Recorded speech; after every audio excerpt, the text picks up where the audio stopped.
Olá pessoal, vamos dar continuidade ao nosso treinamento dos cadastros básicos, hoje aqui com a parte 2 do curso. No último vídeo nós paramos no cadastro de tipo de operação. Dando continuidade aqui, a próxima tela é tipo de romaneio.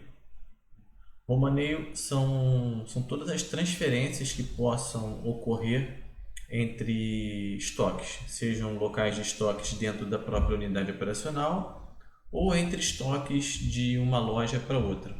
Então, quando a gente cria, eu vou informar o nome do tipo do romaneio, por exemplo, e aqui eu vou dizer se é interno, se é entre lojas. Então, vou colocar loja matriz ou matriz loja ou loja matriz, ou se é de loja a loja. Então eu crio o tipo, classifico e aqui eu informo o tipo de operação vinculado, que é aquele tipo de operação que eu criei aqui. Para que serve esse tipo de romaneio? Quando eu for fazer essa transferência, eu posso fazer direto entrando pela operação de saída, e aí eu tenho que informar qual é a operação de saída e se é interno ou se não é.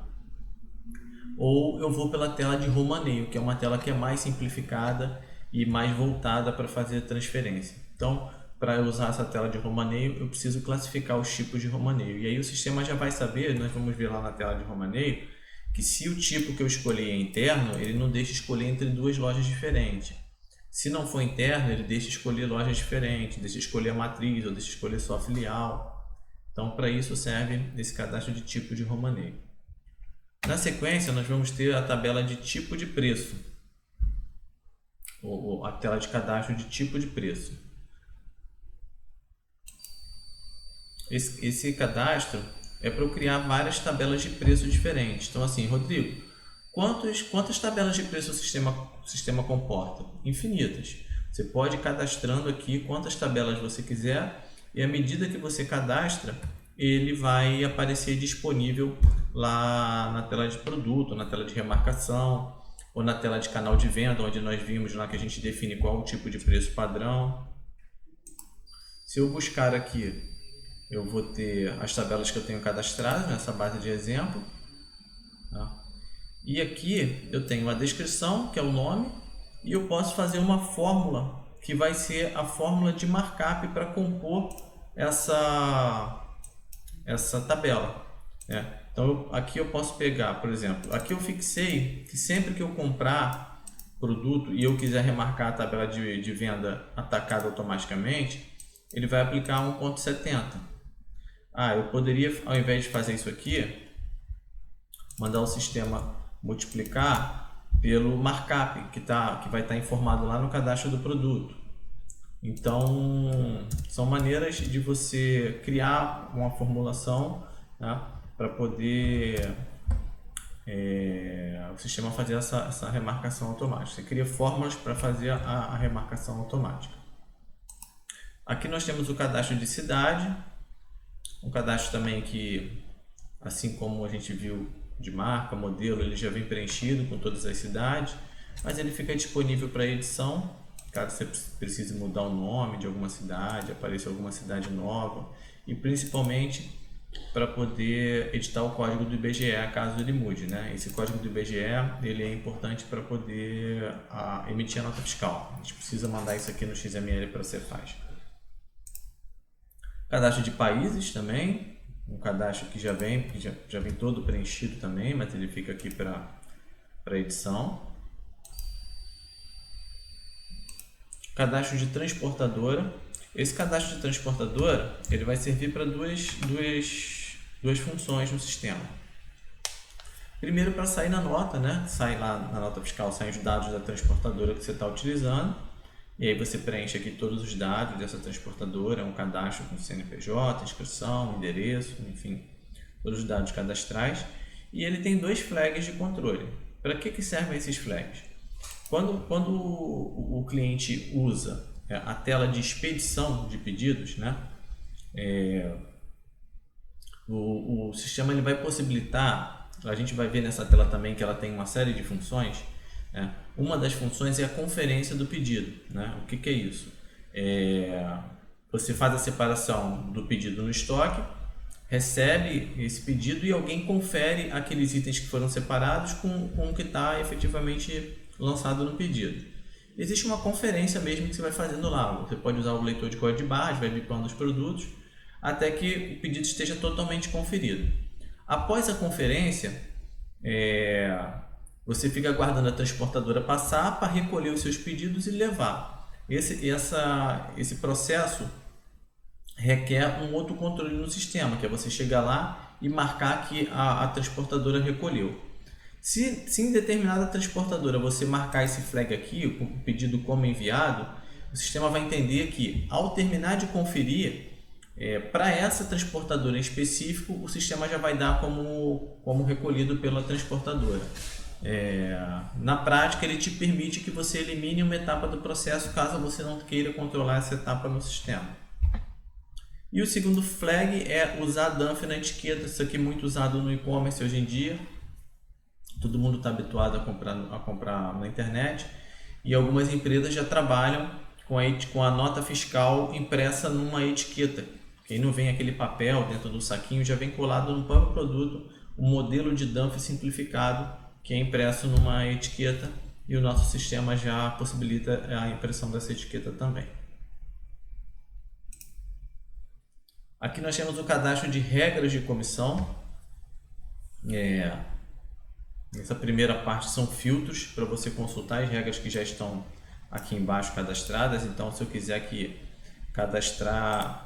pesquisar uma regra para o nível vendedor, eu vou clicar aqui e ele me filtrou aqui embaixo somente os vendedores.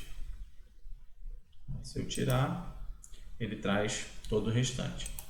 Se eu quiser incluir uma regra de comissão nova, eu clico aqui, ele vai abrir uma telinha. Quando eu for cadastrar a regra de comissão, ele vai perguntar para mim se essa regra é por nível de funcionário, se ela é uma regra específica para um funcionário,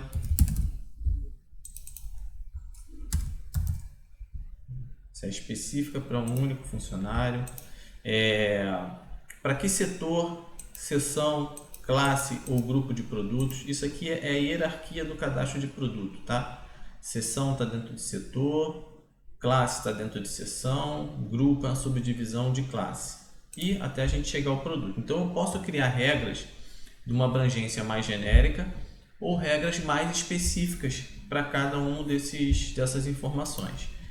Sendo que, nesse caso aqui, se eu informar na regra que é para o nível comercial e para a Aline Maia, o que vai valer é a informação mais específica. O que é o mais específico nesse caso? O nível do funcionário, que eu tenho várias pessoas que trabalham na área comercial, ou a Aline? O nome da Aline. Então ela é que vai ser, a regra vai ser considerada para essa pessoa.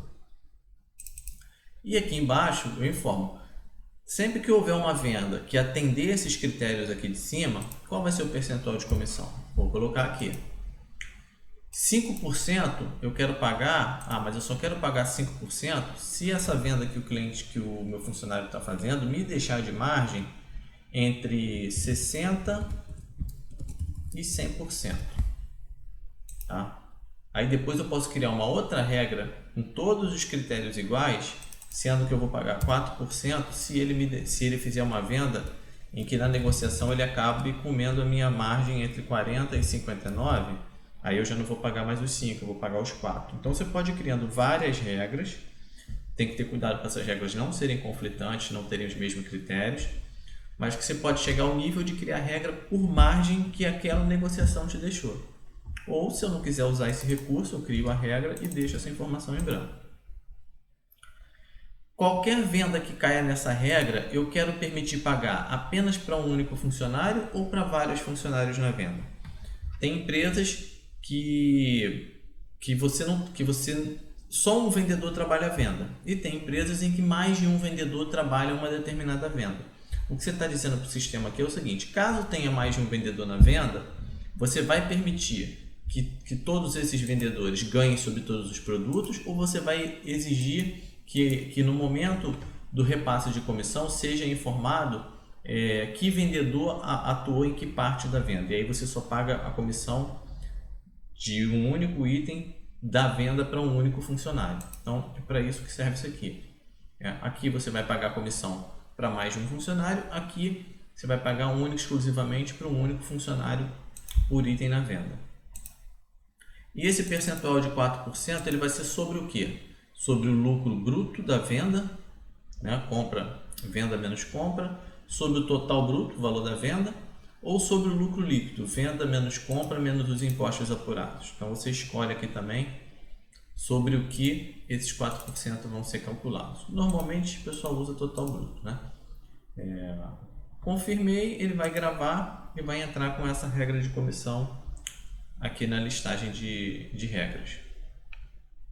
Próxima tela, condição de pagamento.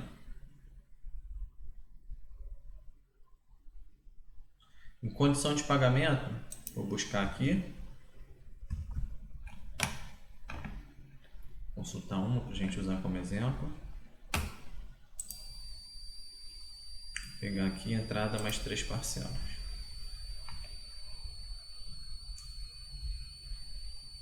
Então, eu vou entrar com uma descrição, um apelido, né, um nome, uma descrição para essa condição de pagamento. Eu vou dizer em quantas parcelas ela vai ter, né, quantas parcelas vão ter nessa condição. Quantos dias após o vencimento, ou seja, é o intervalo de dias após cada vencimento. Então, eu deixei 0 aqui, ele vai respeitar somente o que está aqui embaixo. Senão, eu poderia colocar aqui 4 parcelas. Nesse caso aqui, ó, repara que a primeira é com 5, a segunda com 30, 60, 90. Então, eu não poderia colocar 30 aqui. Agora, se ao invés de entrada fosse 3 parcelas, 30, 60, 90, aí eu poderia, não precisaria preencher aqui e colocar só os 30 aqui. São os dias entre os vencimentos. Se essa condição está ativa ou inativa, a forma de pagamento, essa condição de pagamento eu faço, mas eu só faço no boleto. Eu só faço no cartão de crédito. Ou se eu deixar em branco, ele vale para qualquer forma de pagamento. Dias de ajuste da data, o que é isso? Eu determinei que são 30 dias. Se eu deixar em branco ou com 0, o operador ele não vai poder ajustar em nada o vencimento. Porque às vezes a parcela cai no dia 11, mas aí o cliente fala, não, mas lá a gente paga sempre dia 10. Então, se eu quiser dar alguma flexibilidade, eu posso dizer o seguinte, aqui o operador vai poder ajustar 2 dias para mais e 2 dias para menos do que o sistema sugerir. Eu quero cobrar juros nessa taxa, nessa condição de pagamento. Eu faço em 3 parcelas, mas nessa condição de 3 parcelas eu vou cobrar 1,5 de juros. Você vem aqui e coloca. O sistema vai pegar o valor da negociação e quando você escolher essa parcela, ele vai somar 1,5 na venda. Ou não, eu não quero cobrar taxa de juros. Eu tenho o valor mínimo para faturamento. O sistema só vai deixar faturar se for no valor mínimo de 4.000. Permite alterar o valor da parcela, né? O sistema, sempre que você escolher a condição de pagamento, vai dividir igual pelo número de parcelas. Se eu quiser editar, botar a primeira parcela maior ou menor, eu tenho que marcar aqui para que nessa condição seja permitido editar o valor da parcela. E como eu já tinha dito anteriormente, aqui você diz, a primeira parcela é com quantos dias? A segunda, a terceira e a quarta. Cadastrei essa condição, ela está ativa, ela vai estar disponível para quando eu for fazer a venda no RP, selecionar essa condição de pagamento. Região de entrega. O sistema monta roteiros de entrega para quem trabalha com frota própria, né, com carros próprios de entrega. E para a gente montar o roteiro de entrega, a gente precisa saber quais são as regiões disponíveis para agrupar esses pedidos por região. Então, as entregas do Rio de Janeiro, eu posso criar aqui, por exemplo, a Zona Norte, Zona Sul, Zona Oeste, Baixada Fluminense, né? Então, fica a critério da maneira como você quiser cadastrar, região serrana, região dos lagos. Então, pode-se dividir isso da maneira como você quiser, é uma convenção. Você divide ali a região de entrega e quando você emitir o pedido, você vai escolher lá de que região de entrega é esse pedido, para que quando você montar o roteiro, vai sair o caminhão para fazer a entrega na região serrana. Então, todos os pedidos que estiverem classificados com essa região eles vão ser incluídos automaticamente na relação de entrega, né? Na relação de carregamento.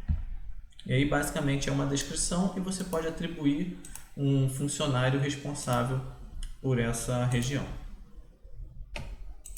Cadastro de mensagens, quando a gente entrou no sistema, aquela primeira no vídeo lá de ambientação, né? Ele mostrou ali em cima a barrinha de mensagens. Aqui você pode, o gestor do sistema pode definir, né? Como é que você quer que isso apareça lá, né? Vou colocar aqui a mensagem.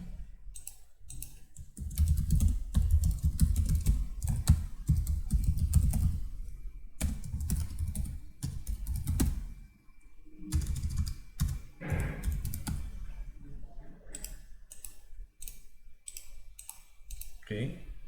Eu posso definir o período de quando até quando essa mensagem vai ficar disponível. Eu posso dizer o seguinte, ó, eu não quero permitir que o usuário exclua essa mensagem, que ele marque como lida, ela vai ficar aparecendo sempre para ele.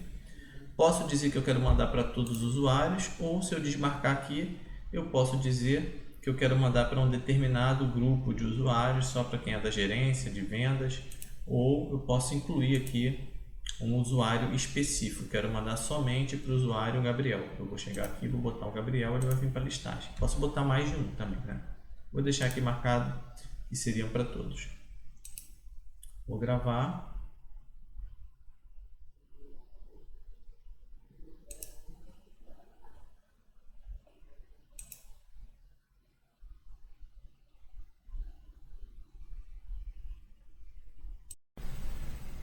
E após gravar a mensagem, sempre que o usuário entrar, até dentro dos limites de tempo e dentro dos critérios que foram definidos aqui, na página principal, essa mensagem vai ficar aparecendo para o usuário. Tá? Então, vou rolar aqui, ó. Ela iria rolar automático, mas eu cliquei para rolar aqui, ó, aquela mensagem que nós cadastramos. Ela fica aparecendo aqui. Uma vez que o usuário leu, já tomou ciência, se ela tiver marcada lá no cadastro que ele pode removê-la, né, que ele pode dar como lida, né, e remover do painel, ele vai clicar aqui e ela vai sair da lista de mensagens dele, ela já vai ficar como lida. Na sequência, nós vamos ter motivos para ocorrências. Esse é um cadastro que está associado à utilização do ponto de venda, né? Quando você está operando o sistema de ponto de venda, que você faz alguma operação que não é trivial de venda, um cancelamento, né? O sistema tem a opção de você cadastrar os motivos, né, pela aquela ocorrência, para que depois você consiga gerar indicadores, né? Então, deixa eu ver se tem algum cadastrado aqui. Por exemplo, retornar todos aqui. Então eu tenho, por exemplo, aqui, ó, agrupar mesas, que é do tipo transferência. Por que eu transferi um item, né? O usuário vai justificar lá, vai escolher essa opção. Porque eu estava agrupando mesas. Tinham pessoas sentadas em mesas diferentes que quiseram juntar a mesa. Foi cancelado. Esse já é do tipo cancelamento. Sempre do tipo transferência ou cancelamento. Por que foi cancelado um item? Porque foi o cliente que pediu. Que o cliente desistiu, né? Tem algumas coisas redundantes aqui, a base de treinamento, a gente vai cadastrando mais de uma vez. Por que eu estou transferindo? Porque era da mesa 10 e eu lancei na mesa errada, então estou transferindo para a mesa correta. Estou cancelando essa mesa por quê? Porque ela estava vazia, não chegou a pedir nada. Então, você pode criar, né? Aí aqui é da necessidade, a criatividade e necessidade de cada estabelecimento, para que você gere depois indicadores. Taxa de entrega por bairro também está associada à utilização do ponto de venda, né? Especificamente falando do módulo de delivery. Então você pode ter taxas de entrega variando por bairro. Então eu estou na Barra da Tijuca. Para eu entregar na Barra da Tijuca mesmo, a minha loja 1 está na Barra da Tijuca. Tá? Para eu entregar na Barra da Tijuca mesmo, eu não vou cobrar nada. Mas para eu entregar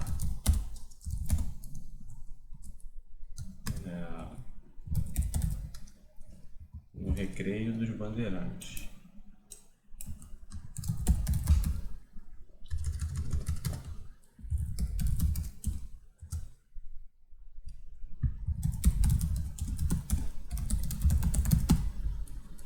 A minha taxa de entrega eu já vou cobrar R$5, que é um pouquinho mais longe. E aí você pode vir montando aqui a sua tabela de entregas. Para entregar no Leblon, que já é bem mais longe, eu vou cobrar R$10. Então você vai criando aqui uma tabela, que essa tabela é por loja, lógico, né? Eu posso ter uma loja em outro bairro e aí toda essa precificação muda. Aqui o cadastro de veículos, né? Esse cadastro de veículos está associado aquela situação que eu falei lá sobre o cadastro de marcas e modelos, né? O sistema ele tem uma forma de configurar ele que ele vai se adequar ao segmento de auto center, né? Então você pode usar esse cadastro de veículo para cadastrar os veículos dos clientes que você vai estar executando alguma ordem de serviço, alguma venda para esse veículo, ou também para cadastrar os veículos da frota da empresa, né? Então eu vou vir aqui, por exemplo, vou incluir um novo, vou pegar aqui um Volkswagen Brasília, combustível álcool, placa dela, chassi, o ano,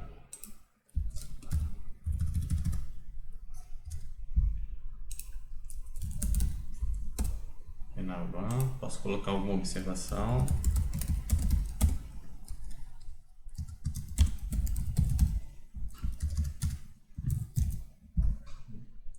Se esse for um carro do cliente, eu vou só salvar. Se é um carro que pertence à frota da empresa, eu vou marcar aqui.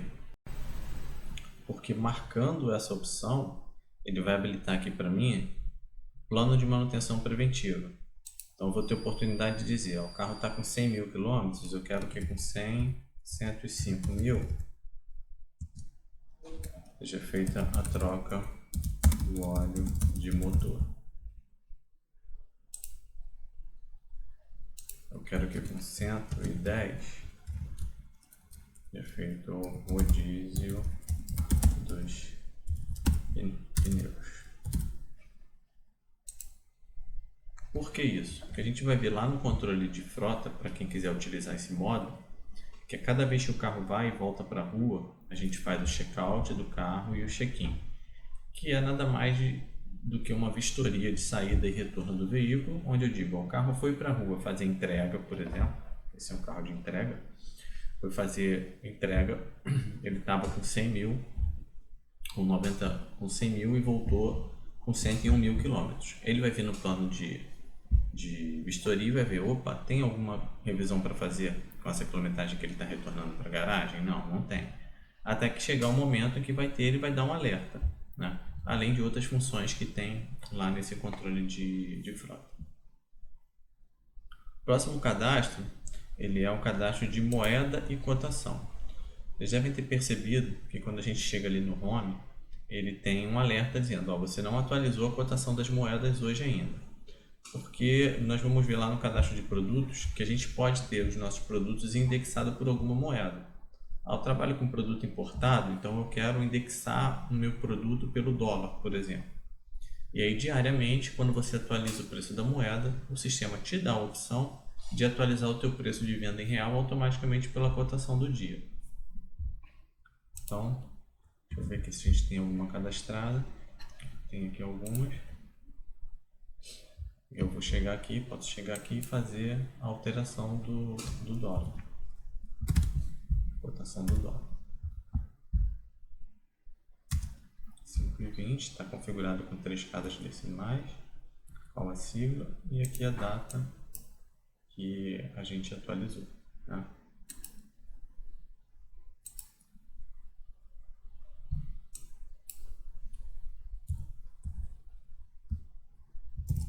Esse aqui. E aqui a data que foi atualizada. Vem aqui editar também essa data. Tá?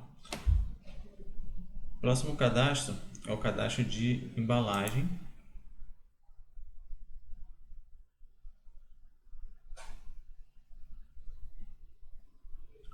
Esse cadastro de embalagem ele vai estar associado à expedição.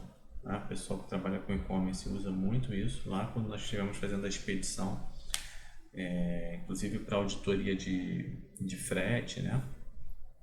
Dos correios e tudo mais, ele vai ser bem útil. Tá? Então, eu aqui, deixa eu consultar se eu tenho algum cadastrado também. Não tem. Eu vou dar uma descrição, caixa pequena. O tipo, se é caixa, se é envelope ou se é um rolo, vou dizer que é caixa. Qual o peso dessa caixa? É o peso só da caixa. Vou botar 200 gramas. A altura, vou colocar 30 por 30 em centímetros, né? Por 30. E o diâmetro, se ela fosse em rolo, né? Ele ia pedir aqui o diâmetro. E aí eu gravo essa embalagem para que ela possa ser utilizada. Ok. E por último aqui, nos nossos cadastros básicos, nós vamos ter o cadastro de intermediador. Esse é um cadastro bem novo, né? A Cefaz ela começa a exigir quem foi o intermediador, né? Hoje esse campo está como opcional, mas a gente acredita que logo logo vai passar a ser obrigatório, que é para esses casos são para esses casos de venda em que você tem um marketplace, né? Um intermediador da venda. Então, eu tenho um cadastrado aqui também. Então, por exemplo, se eu trabalho vendendo pela B2W, eu vou dizer aqui qual o CNPJ da B2W e qual o meu login nesse intermediador. Até isso eles pedem também. Né? É Mercado Livre. Vou botar aqui Mercado Livre. Formar o CNPJ do Mercado Livre e qual é o meu login. Isso já tem tag na nota fiscal para que seja enviado. A gente acredita que em breve esse é um cadastro que vai passar a ser obrigatório. Bom, daqui em diante nós vamos ver o cadastro de pessoas, tá? Tudo que é relacionado a pessoas, produtos e aqui outras funções, né, que a gente vai ver na sequência. Eu vou terminando por hoje aqui esse vídeo do cadastro básico. Com isso a gente encerra todo o cadastro básico, né? A gente dividiu em 2 módulos e no próximo treinamento a gente vai falar sobre o cadastro de pessoas. Tá bom? Um abraço, até lá!